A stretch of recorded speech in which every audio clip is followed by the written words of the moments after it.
자, 지금 인터넷 예배를, 좀 몇 주째 계속 예배를 드리고 있는데요. 아까 잠깐 말씀드렸다시피, 저희 교회에 또 연로하신 분들이 많이 계시고요. 또 병약하신 분들이 많이 계시는데, 이 기간 동안에 참 어떻게 지내실까 궁금하기도 한데, 참 감사하게도 우리 또 장로님들, 또 집사님들 몇 분께서 음식을 갖다 주신다든지, 또 필요한 물건이 있으면 또 갖다 주신다든지, 또 돌아가면서 연락을 주신다든지, 활발하게 또 이 보살핌의 또 사역이 진행되고 있습니다. 참 감사드리고요. 그렇게 편하지 않고, 알리지 않고, 또 개인적으로 그렇게 보살피시고, 도와주시고, 또 연락 주시는 모든 분들께 감사를 드립니다. 요즘 집에만 머무는 자녀들이 참 많지 않습니까? 어떤 글을 보니까요, 집에만 머무는 자녀들 지켜야 되는 그 코로나 생활 규칙이 있다고 합니다.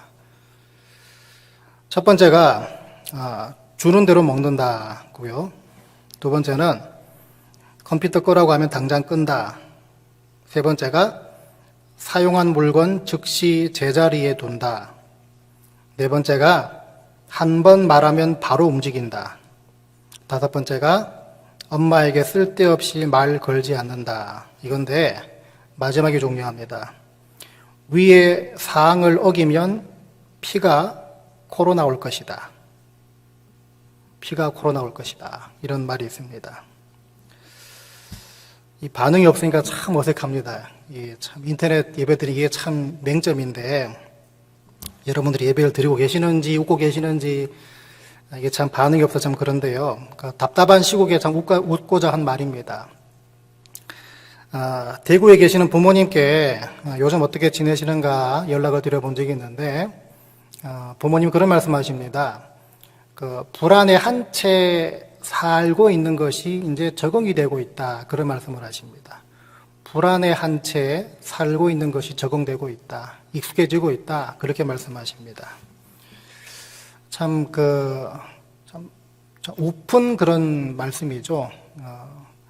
사람은 어떤 환경에서든 간에 적응하게 돼 있고 또 익숙하게 돼 있는 것 같은데, 특별히 이런 상황에 적응하고 익숙해진다는 것이 좀 그렇게 마음이 편하진 않은 것 같습니다. 몇 주간의 그 인터넷 예배를 통해서 참 특이한 거 하나 발견했는데요. 그게 뭔가 하면, 인터넷을 통해서 예배를 드릴 때의 그 출석 인원이 보통 이렇게 교회에 나와서 예배 드릴 때의 출석 인원보다 훨씬 많다는 사실입니다. 그걸 보고 우리 피처버그 한인연합 장로교 교인들은 이런 상황에서도, 어떤 상황에서도 하나님 앞에 정말 신실하게 제단을 쌓길 원하시는 분들이 많구나, 이런 긍정적인 생각을 하게 됐는데, 근데 좀 더 현실적으로 어떤 걱정이 사실 앞서긴 합니다. 그게 뭔가 하면, 인터넷 예배 드리는 것에 너무 익숙해지지 않을까, 너무 적응되는 것이 아닐까라는 그런 걱정을 하게 됩니다. 그래서 나중에 모든 상황이 진정된 후에 이제 교회 나오세요라고 할 때, 혹시나 어떤 분들이 그동안 인터넷 통해서도 예배 잘 드렸는데 굳이 교회 나가서 예배 드릴 필요가 있냐. 물론 그런 분 아무도 안 계시겠지만 혹시나 그럴 분이 또 계시지 않을까 하는 그런 염려를 하게 됩니다. 근데 우리가 하나 기억해야 될 게 하나가 있습니다. 그게 뭔가 하면, 우리가 처음 이런 상황이 시작될 때 이렇게 기도합시다라고 기도 제목 제가 드렸던 것들 중에 하나가, 이 기간이 여러분 가정에 각자 영적인 전화 위복의 기회로 삼아야 된다는 것입니다. 그 전화 위복되어야 되는 것들 중에 하나가 바로 무엇인가 하면, 함께 모여서 예배드리고 또 함께 하나님 안에서 교제하고 있는 이 사실, 이 일상들, 이것이 얼마나 귀한 것이었고 감사한 것이었고, 이걸 느껴가지고 모든 상황이 진정된 후에 함께 모여 예배드리고 함께 교제하는 것, 이걸 더더욱 사모하게 되는 모습이 바로 영적인 전화 위복의 기회가 될 수 있다는 것입니다. 자, 왜냐하면 하나님께서 우리를 통해 영광을 받으시고요, 또 우리를 통해서 제일 기뻐하시는 것 중에 하나가 바로 우리의 예배이기 때문입니다. 우리는요, 편함을 쫓는 것이 아닙니다. 편함을 쫓는 것이 아니라 하나님께서 원하시는 것을 쫓아야 되는 인생들입니다. 그리고 남보다 좀 더 편한 것, 그렇게 편함을 누리며 사는 것이 잘 사는 것이 아니라 불편 속에서도 하나님께서 원하시는 것을 감사와 기쁨으로 살아낼 수 있는 그 삶이 바로 성경이 말하는 잘 사는 삶이란 것을 기억하셔야 합니다. 그래서 이 사태가 다 진정된 후에는 그 전보다 더 열심히 성전으로 발걸음 옮기시고 또 그 전보다 더 큰 기쁨과 감사로서 예배 드리는 분들 되시고 거기까지 염두에 두신 채 기도로 준비하는 기간 다 되시기를 부탁을 드리겠습니다. 자, 약속의 하나님이라는 제목 가지고 하나님 은혜 같이 나누도록 하는데요. 매주 나가고 있는 성경 읽기 문제지, 지난주에 12주차가 나갔는데, 오늘은 그 중에서 여호수아 9장과 10장을 통해서 받았던 은혜를 같이 나누려고 합니다. 아시다시피 이 여호수아서란 책은요, 이스라엘이 가나안 땅을 정복하는 그 과정, 그 이야기를 담고 있는 책입니다. 이스라엘이 가나안 땅을 정복하는 그 과정을 대략 살펴보시면 요단강 건너가지고 가나안 중부 지방을 먼저 점령을 합니다. 그리고 남부 지방 점령하고요. 그 다음에 북부 지방을 점령하는 그 순서로 진행되는 것이 이스라엘의 가나안 땅 정복 과정입니다. 6장, 7장, 8장을 보시면 그 가나안 중부 지역의 대표적인 그 지역이었던 가나안 그 요새였던 그 여리고성과 아이성 이 두 군데 여기가 점령당하는 그런 이야기가 6장, 7장, 8장을 통해 펼쳐지고 있습니다. 엄청난 승리를 거뒀죠. 그러니까 파죽지세로 이제 몰고 옵니다. 이스라엘 사람들이 파죽지세로 치고 들어오는데 그 소문이 근처 가나안 거민들에게 쫙 퍼졌습니다. 그 중에서 이 기브온이란 지역에 사는 거민들한테도 그 소식이 들렸는데 이 사람들은요 이렇게 파죽지세로 특별히 하나님의 그 놀라운 능력을 통해서 승승장구하고 있던 그 이스라엘 사람들의 소식을 듣고 이 사람들과 전쟁을 하는 선택 대신에 다른 선택을 하게 되는데요. 바로 다른 지역에서 온 사람으로 위장을 해서 이스라엘 사람들과 이 화친 조약을 맺으려는 그런 그 묘수를 생각해냅니다. 그래서 이스라엘 사람들은요 그 진의를 모르고 하나님께 여쭤보지도 않고 이 사람들과 덜컥 화친 조약을 맺게 됩니다. 나중에 모든 사실을 다 알게 되지만 이미 늦었죠. 왜냐하면 그 화친 조약을 맺을 때 하나님의 이름으로 맹세를 해서 조약을 맺었기 때문에 되물릴 수 없다는 것이었습니다. 자, 그 이후에 더 복잡한 문제가 생겼는데 이 기브온 지역 사람들이 이 가나안 이 지역 사람들한테 소문이 났습니다. 우리를 배신하고 저 이스라엘 붙어 살고 있다. 이런 소문이 나는 바람에 가나안 남부 지방의 그 5 족속들이 연합을 해서 이 기브온 지역에 살고 있던 사람들을 다 치려고 몰려오고 있습니다. 자, 기브온은 할 수 없이 이스라엘에게 도움을 청하고 있죠. 자, 근데 상황이 이렇게 되니까 지금 여호수아와 이스라엘의 입장 굉장히 난처해집니다. 왜냐하면 지금 이 기브온은요, 이스라엘의 하나님 뜻을 전혀 묻지 않고 성급하게 결정하는 바람에 붙여버린 혹과 같은 존재이기 때문이다. 혹과 같은 존재이다. 그러니까 그런 사람들을 위해서 지금 이스라엘 사람들이 싸워야 되는 처지가 됐다는 것이겠죠.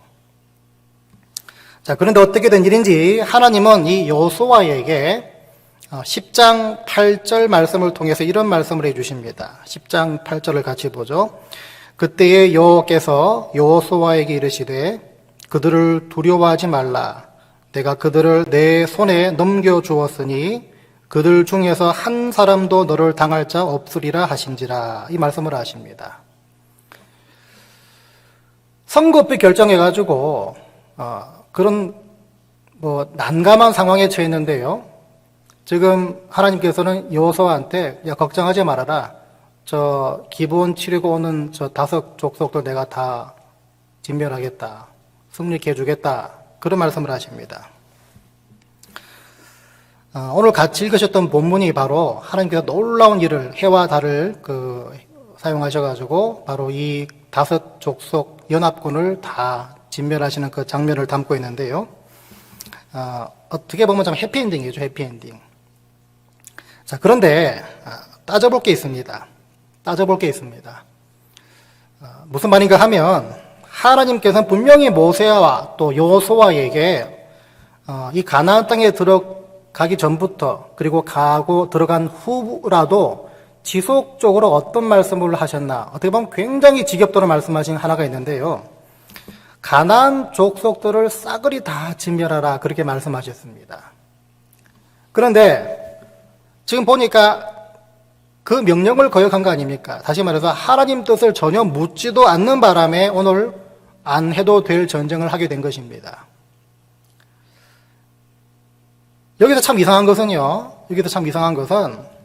하나님은 이 이스라엘 사람들을 질책하시거나 추궁하지 않으시고 그냥 전쟁에서 승리케 해주셨다는 것입니다.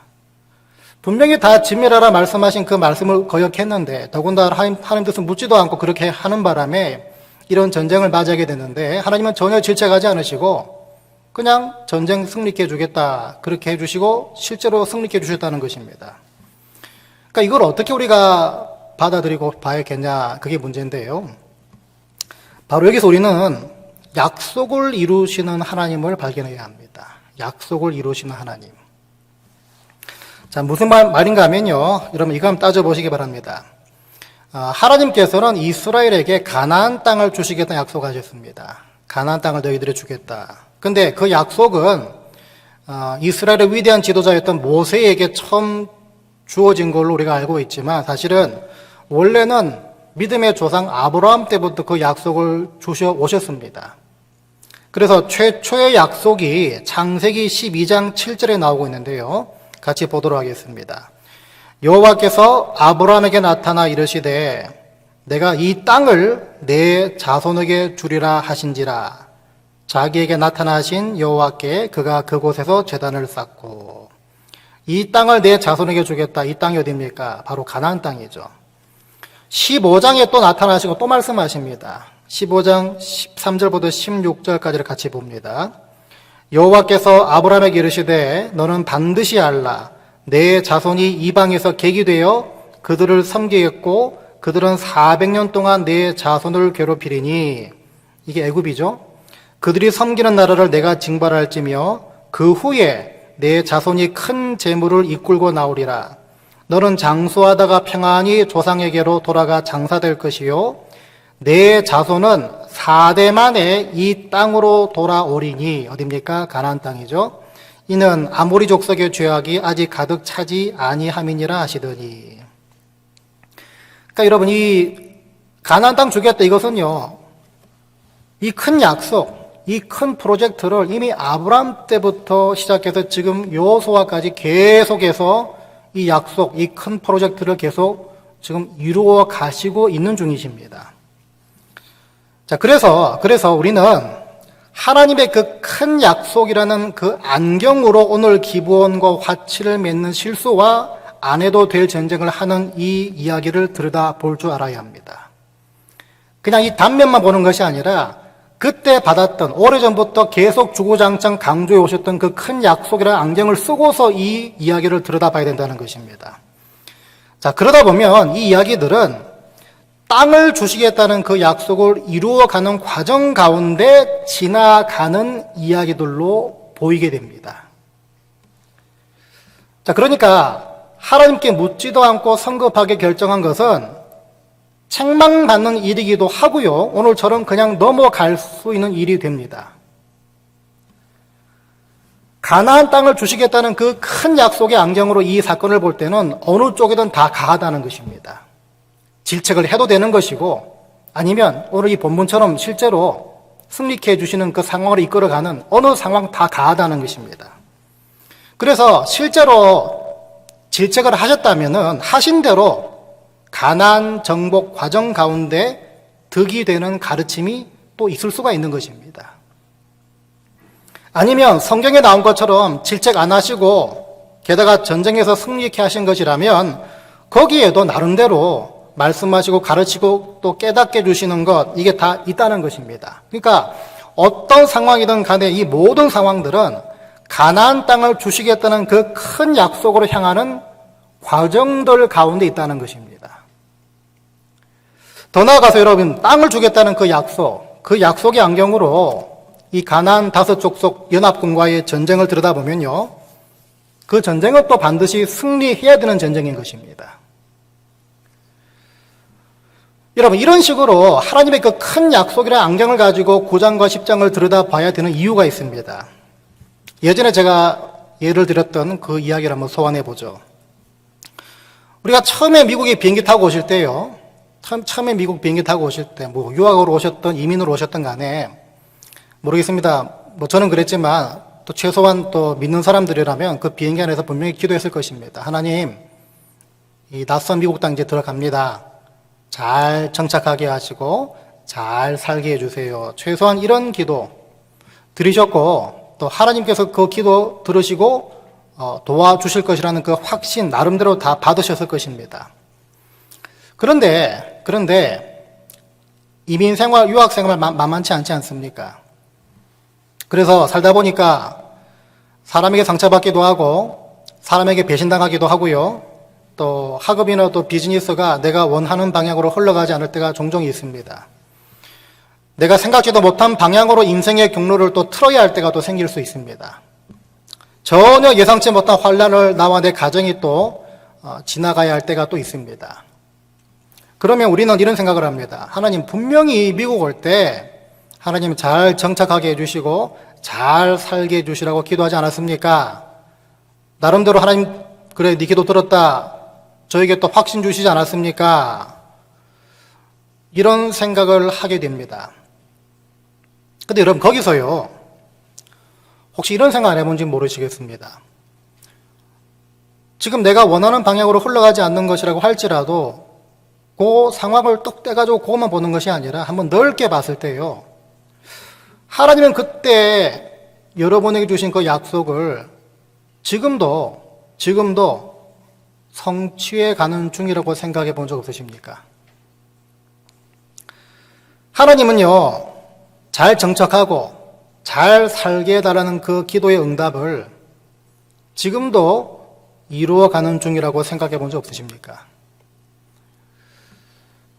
왜 이렇게 생각해야 하냐면요, 우리가 믿고 붙잡고 있는 가장 제일 큰 명제가 있지 않습니까? 하나님은 우리의 기도에 신실하게 응답하시는 분이다. 그 큰 약속 하나 붙잡고 있지 않습니까?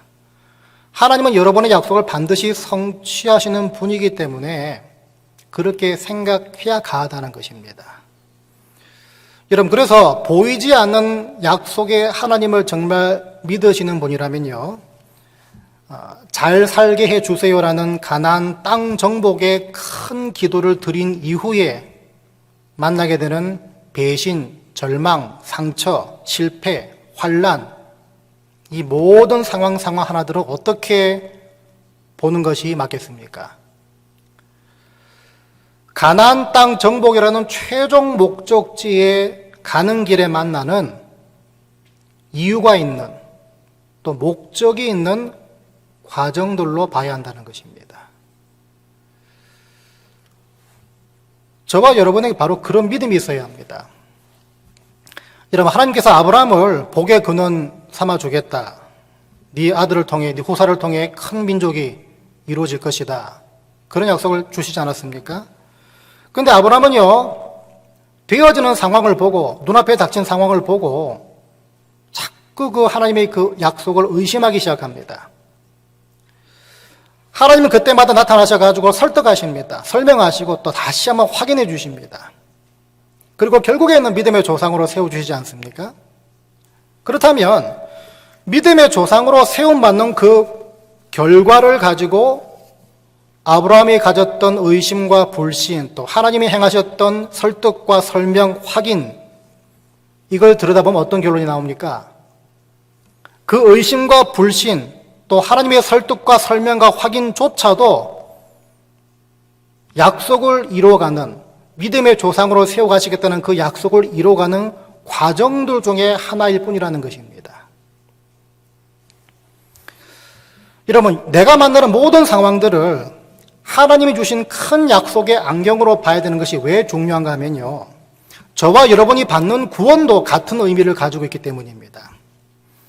이게 무슨 말인가 하면, 우리는 예수 믿어가지고 하나님 자녀되고 구원받으면은 그때부터는 완전히 무슨 꽃길을 걷는 줄을 생각합니다. 그런데 현실은 어떻습니까? 현실은요, 안 믿는 사람들보다 더 고달플 때가 많고 힘들 때가 참 많이 있습니다. 그래서 하나님 자녀된 그 신분의 기대치와 이 현실의 이 괴리가 굉장히 커지는 것을 느끼게 되는 것이죠. 그런데 바로 그때 대두될 수 있는 말씀이 뭔가 하면요, 구원을 완성해 가라는 말씀입니다. 구원을 완성해 가라. 특별히 바울이 빌립보 교회 교인들한테 했던 말들 가운데 빌립보서 2장 12절 말씀을 보니까요, 그러므로 나의 사랑하는 자들아, 너희가 나 있을 때뿐 아니라 더욱 지금 나 없을 때에도 항상 복종하여 두렵고 떨림으로 너희 구원을 이루라. 이런 말씀을 합니다. 여기서 주목해야 될 말씀이 어딘가 하면요, 너희 구원을 두렵고 떨림으로 이루어 가라. 완성해 가라. 이게 완료형이 아닙니다. 아직 불완전한 것, 완료되지 않은 상태입니다. 구원을 완성해 가라, 이루어 가라, 그 말을 하고 있는데, 이런 그 조직 신학에서요, 하나님께서 주도하시는 구원, 하나님이 주도적으로 이끌어 가시는 구원, 여기에는 크게 6가지 요소가 포함되어 있다고 합니다. 그 중에 하나가 소명이나 부르심, 콜링이 있고요. 또 회심, 중생, 혹은 성화, 영화, 또 칭의, 이런 그 요소들이 들어가 있는데, 통상 우리는요, 알기 쉽게 이 칭의, 그러니까 믿음으로 구원받는 그 이신칭의, 이 칭의와 우리가 거룩한 존재로 이 자라나는 것, 성화, 이 두 가지를 이 구원, 특별히 하나님이 주도적으로 이끌어 가시는 그 구원의 가장 핵심적인 요소로 생각을 합니다. 그런데 이게 특별히 이 성화, 거룩한 존재로 변화되는, 빚어지는, 다듬어지는 그 성화, 이 성화 속에는요, 성령 하나님께서 우리의 의지적인 노력과 결단을 요구하시는 부분이 참 많이 포함되어 있습니다. 그래서 우리는요, 하나님께서 기뻐하시는 노력이나 결단을 하면서 성화되어져 가기도 합니다. 그런데 그것 못지않게 하나님이 기뻐하시지 않는 노력과 결단을 할 때가 참 많이 있죠. 오늘 이스라엘처럼 하나님께 묻지도 않고 기브온과 화친 조약 맺는 모습이 대표적인 모습일 것입니다. 내 욕심으로 인한 선택들 다 포함될 것입니다. 그런데 중요한 것은요, 절대로 실패하지 않으시는 성령 하나님께서는 바로 그런 우리의 실수나 잘못된 선택조차도 다 사용하셔서 거룩한 존재로 빚어 가신다는 것입니다. 그래서 여러분, 실패와 잘못된 결정을 통해서 다시 하나님께 나아가는 사람들, 아니면 올바르게 믿고 섬기는 것을 하나님이 가르쳐 주시는 것, 그런 부분들, 깨닫게 하시거나 돌이키게 하시는 것, 내 실패와 내 불순종을 통해서 그렇게 상황을 바꿔나가시는 역할을 누가 하십니까? 바로 성령께서 하신다는 것입니다. 자꾸 찔림 주신다든지, 너 이러면 안 돼, 자꾸 말씀하신다든지, 이런 부분을 통해 가지고서 돌이키게 만드시고 가르쳐 주시고 깨닫게 하시고 또 듣게 하시는, 그래서 하나님의 사람으로 자꾸 성화시켜 나가시는 역할을 바로 성령께서 하신다는 것인데, 성령 하나님께서는요, 이 모든 과정들을 다 지나게 하시면서 어떻게든 우리를 구원이라는 최종 목적지까지 우리를 끌고 가십니다.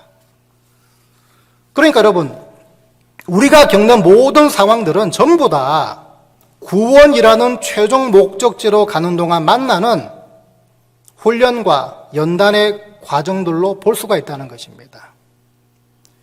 가나안 땅 주겠다는 큰 안경을 가지고 9장 10장을 보는 것처럼 구원이라는 그 최종 목적지에 큰 안경을 끼고 우리가 살아가는 인생들을 들여다보면요, 그 하나는 전부 다 훈련이고 연단이고 과정이라는 것입니다. 특별히 성화라는 측면에서 봤을 때는.